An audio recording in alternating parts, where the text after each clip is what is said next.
Y eso es lo que no queremos reconocer, que estamos tocando fondo. Y que estamos tocando fondo como país, porque se habla tanto del sector justicia como si el montículo de basura del que estamos siendo todos testigos a diario, de su incremento, quiero decir, solamente tuviera que ver con los magistrados, ¿no? Esto tiene que ver con, como vamos viendo, con ministros, con congresistas. Cada vez se van uniendo más actores a este elenco de porque la corrupción podredumbre. Es exacto, porque la corrupción es un tejido denso, compacto, sinérgico, se alimenta mutuamente, es el CNM con el Poder Judicial, con las debilidades de la Fiscalía, con el Congreso que no legisla debidamente, con el Ejecutivo débil, con la Contraloría que no controla.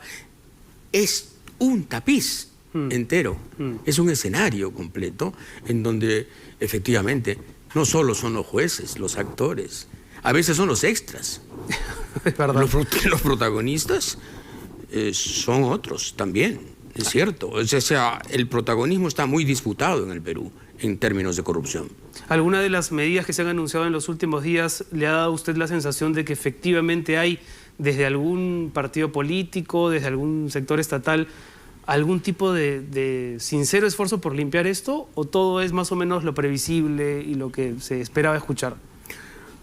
No quiero ser un pesimista profesional y a veces lo parezco, pero no, ninguna. Ningún indicio de sinceridad, ningún indicio de voluntad de cambio, de, propensión a la limpieza, por decirlo de algún modo, ¿no?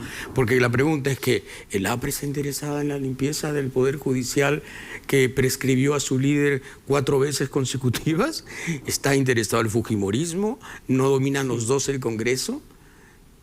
¿Qué partido está de verdad interesado? Acción Popular, que es un zombie, que dejó de ser partido porque es un partido patronímico, y cuando murió fatalmente don Fernando Belaúnde dejó de existir, y ahora tenemos a Víctor Andrés García Belaúnde como fujimorista, no solo confeso, sino militante.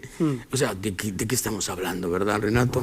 Es una farsa, es una comedia. Y yo creo mucho en la juventud, son los únicos que nos pueden sacar de esto. Al final de cuentas, hay gente que hemos cumplido a nuestra manera y desde nuestras limitaciones, nuestro deber, y el fracaso es evidente.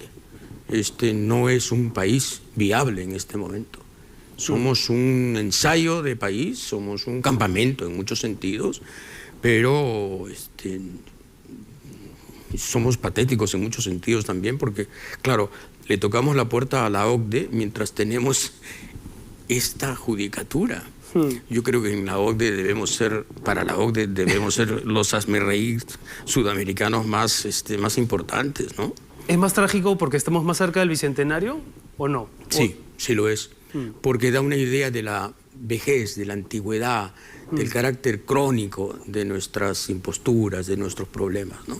Hay problemas que efectivamente, esa cita de mi columna podría haber sido escrita en los tiempos de González Prada, perfectamente, perfectamente. Es algo que deprime, pero no debería deprimirnos, debería alentarnos a la pelea.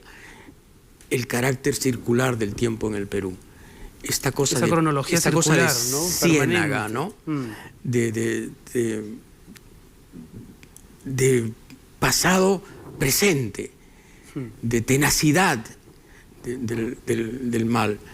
Y yo me he aficionado en estos últimos años mucho por la historia, soy un lector amateur de historia, y lo que veo es impresionante, porque es la reiteración redundante, cansina, repetitiva de los mismos males y casi de los mismos personajes, con otros apellidos, otras alcurnias, otras solapas, de acuerdo, pero los mismos males, que son al final de cuentas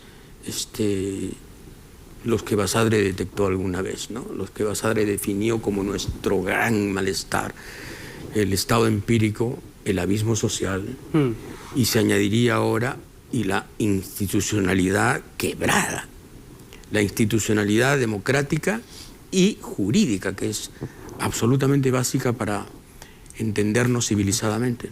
¿Cuánto de eso tiene que ver con el desprecio que existe por la memoria, por la renuencia a construir un relato, no digo ni siquiera unánime, pero por lo menos un relato de lo que hemos vivido?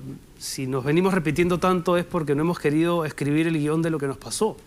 Y claro, y porque hay sectores revisionistas que no aceptan lo que pasó y están reinventando la historia como lo hizo el inglés David Irving cuando desde una posición neonazi intentó decir que Hitler ignoraba los detalles del Holocausto e ignoraba las órdenes espantosas que se dieron.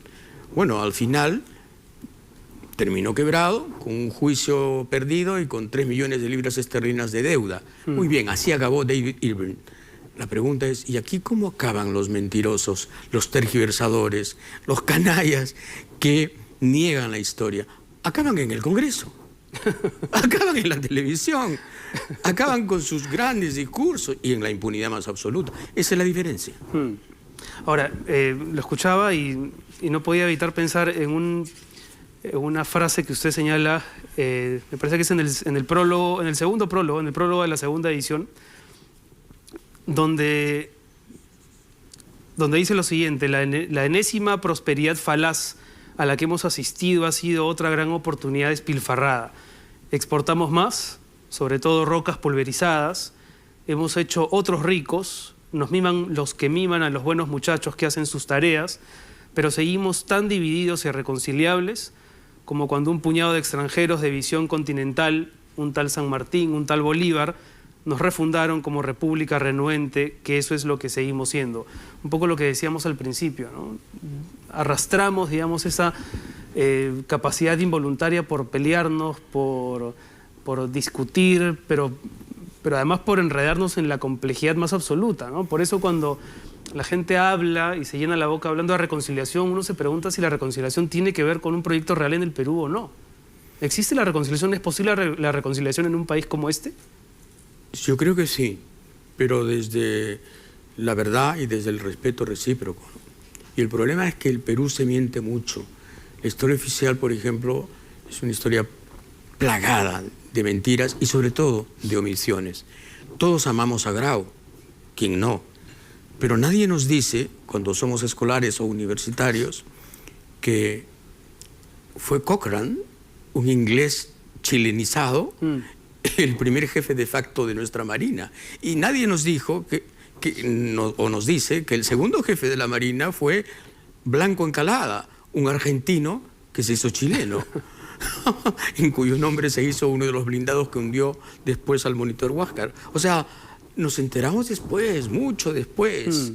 Y esa es la historia oficial del Perú, una historia plagada de complacencias. Tenemos este narcisismo loco, es el narcisismo de una persona que, vive en la impostura, pero no hay un correlato entre la vanidad de esa persona y sus verdaderos méritos. Alan García es el gran responsable de eso. Alan García nos instigó a este amor excesivo por nosotros, en vez de empujarnos a la autocrítica y a la reconstrucción. Claro. Era preferible la marca Perú antes que discutir otros temas vinculantes a la sociedad, ¿no? Claro, cambió el himno por aquella estrofa sobre el Dios de Jacob, porque no podíamos hablar de las cadenas que arrastramos. Y claro que arrastramos cadenas,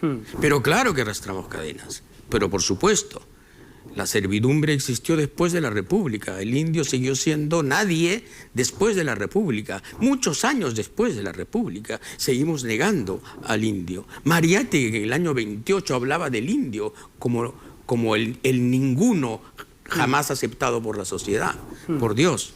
Entonces, claro, todas estas mentiras contribuyen a que la reconciliación sea difícil, porque desde la mentira, ¿a qué podemos aspirar?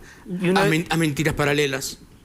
Claro, y la mentira monumental de los últimos 30 años es que el Perú efectivamente ha prosperado producto de una primavera económica, pero en el camino, como usted señala en ese prólogo, nos hemos convertido en ciudadanos de tercera clase, mucho más discriminadores, mucho más racistas, mucho más machistas de lo que ya veníamos siendo.